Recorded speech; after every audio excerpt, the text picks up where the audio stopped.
Hey everyone, just before I begin this video, I just want you to know if you hear anything or see any flashing lights, it's most likely thunder and lightning, because we had a thunderstorm maybe like 2 hours ago and it's still thundering and lightning.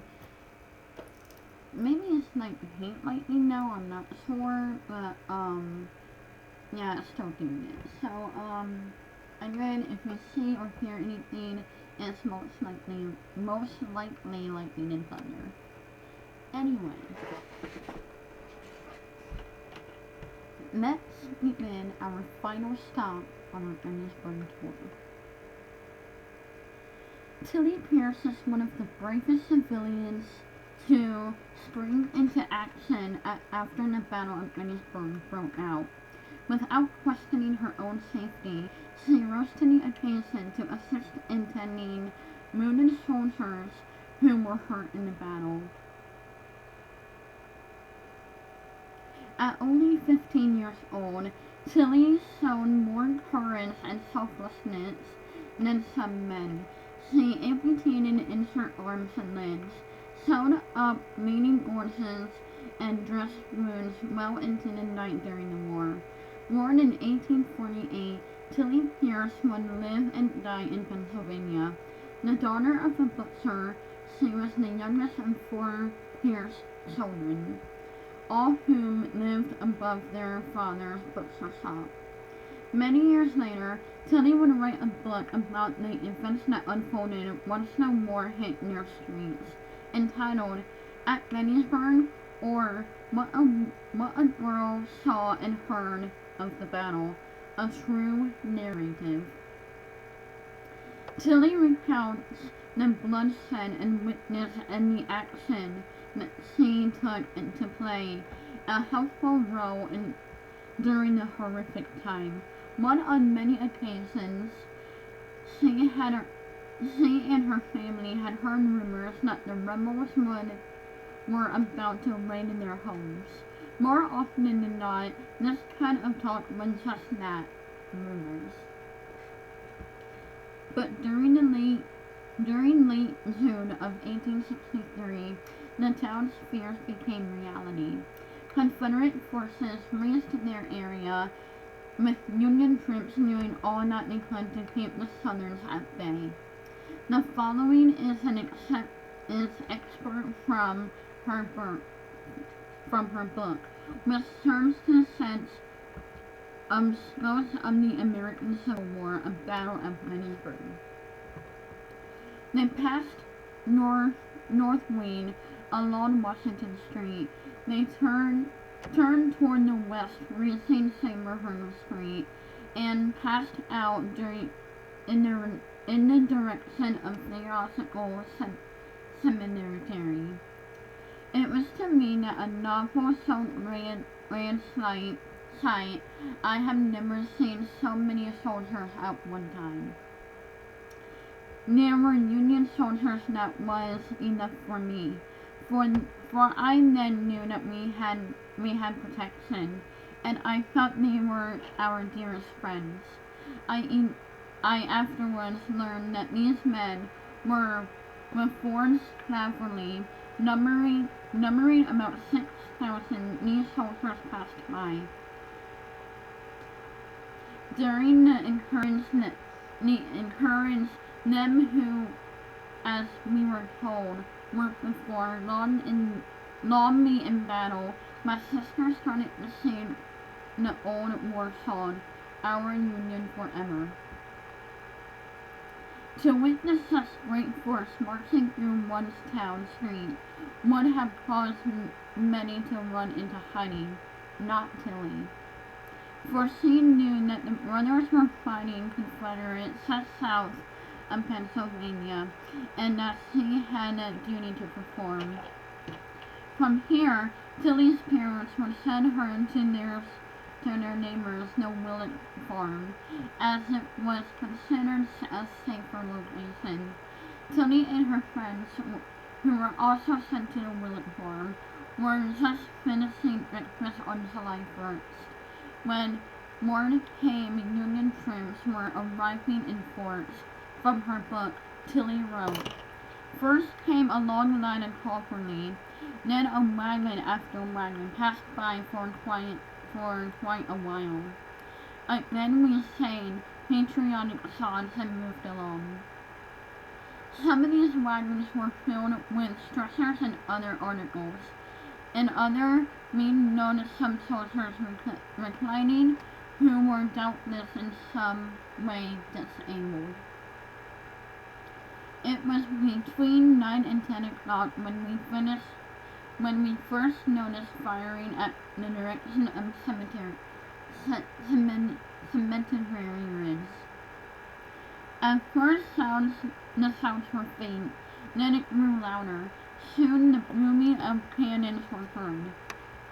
Then great clouds of smoke were seen rising beyond the ridge. The sounds became louder and louder, and now increasing. The troops passing us moved faster. The men now become excited and urged their horses. The battle was raging. This was my first terrible experience. I remember hearing some of the soldiers remarking that was not doubting how soon some of them would be brought back in those ambulances, or carried on stretchers. I hardly knew what it meant, but I learned afterward that even before the day had passed, it was almost noon when the last of the train had passed, and I began to think of dinner and the folks at home.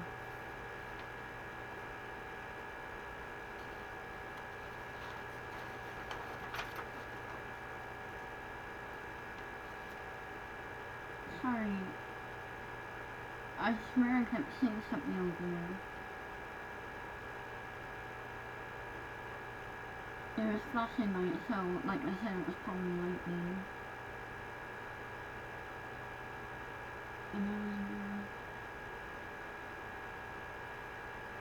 After fighting broke out among the Union and Confederate forces, it wasn't long before she found herself surrounded by wounded soldiers who were brought from the streets.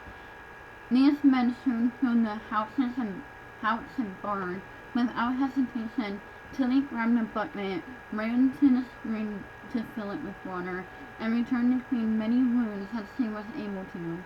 More and more injured men began piling up, and throughout the night Tillie dressed wounds and tried to comfort these poor souls. This account from her book gives a chilling insight as to what she was faced with. Some limping, some with their heads and arms in bandages, some crawling, others carried on stretchers or brought in ambulance, suffering, cast down, and beset. It was truly a pitiable gathering. Before night, the barn was filled with the shattered and dying heroes of the day's struggles. There were groaning and crying and struggling and dying, crowded side by side, while attendants sought to aid and relieve them from the best they could. And Tillie did exactly that. Along with the attendants, she helped medically care for every wounded soul who entered the homestead. By this time, the war was nearing its end, and Tillie would soon be allowed to return home with her family. She would later write of her walk back home, how with every step she would further appreciate just how fortunate she was to have survived such a harrowing time. Featured on television series, focus on the paranormal in the Tillie House Inn has made quite the following due to its haunted nature, Ghost hunters and those curious and the otherworldly while often frequently in hubs and canneries, have poltergeist or two. Consider Considered the most haunted room in the inn of all, the Blue Room. It is said to be inhabited by two soldiers who was treated by Tillie herself. Their footsteps can be heard marching through the halls and the attic above. Patrolling troops have witnessed my deaths, with one such apparition that routinely wanders up and down the stairs. Guests have been scared out of their wits upon entering their rooms to see the ghost sitting on the edge of the bed. Now I'm going to tell you, my mom did look up the Tillie house, but sadly we found no rooms available. But if I actually saw something like that, I don't know if I would be freaked out, or excited, or speechless maybe all three at the same time, I don't know. But for those who were not prepared for it, yeah, I can see why it would be kind of freaky. Mostly children have encountered playing with the bed within the bed and breakfast, only to vanish right before their eyes. Strangely, there is even a poltergeist of a cat that has been seen snooping about. While the many sightings of apparitions, never have any of them appeared malevolent in any manner. So that's good. I wouldn't want to go anywhere where a spirit is evil or demonic. And yes, there is a high difference. We don't know. Just because they're evil doesn't mean they're demonic. It's just, I don't know where I'm going with this. I'm going on really things. Anyways, helpful and friendly to all who visit the inn. Tillie Pierce was bastion of courage, whose selflessness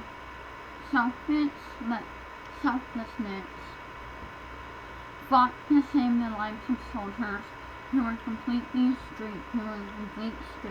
her. It's frightening to think of how many troops would have died had Tillie have not been there to aid in them. Tillie would go on to live from the age of 66, dying in Philadelphia, Pennsylvania in 1914. The heroics that she displayed of those fateful nights on July of 1863 are told in great detail in the book she wrote. She married in 1874, but outlived her husband by 2 years.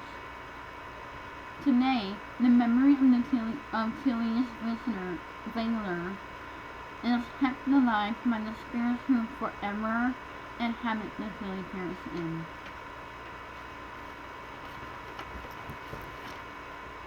Tillie Pierce. She was very brave, and not everything I read about and I researched about got onto the paper, because a lot of it was very bloody and gruesome, so I had to make it family friendly for what I could with a war. And I don't think I ever noticed that she was mentioned when I was learning about the Gettysburg battle at school. I mean, of course, we were learning about something else when it tied into the battle, so some of that we learned. But I don't know if anyone knew about her origin anyway. Which is sad, because actually, I was in my class, and they were talking about the soldiers. And the next day, I brought in a little paper from Teddy Wayne. And my teacher was actually shocked. And I was like, how do you not know about Teddy Wayne if we're learning about Gettysburg? And then now, Tillie Pierce, the same way. I can only imagine how horrible in real life what the people in town witness. And the fact that I'm going there next week, and then, this is gonna be like my 6th time, I swear. I'm losing count of it. I know I'm saying this a lot, and I truly mean it. When you go to Gettysburg, or any place that had a war like that, you can literally feel the energy and history running through your body. And just knowing that you're probably walking on a human body wherever you are, especially in the field. Because not everyone has been found, and if I read correctly, they are still finding not human remains, I don't think anymore, but items that these soldiers have had on hand during the war. Anyway, thank you for watching my stories. Please remember to like, comment, and subscribe. As always, I am Pontimoro, and this is my channel, as Spooky. And until next time, pleasant dreams.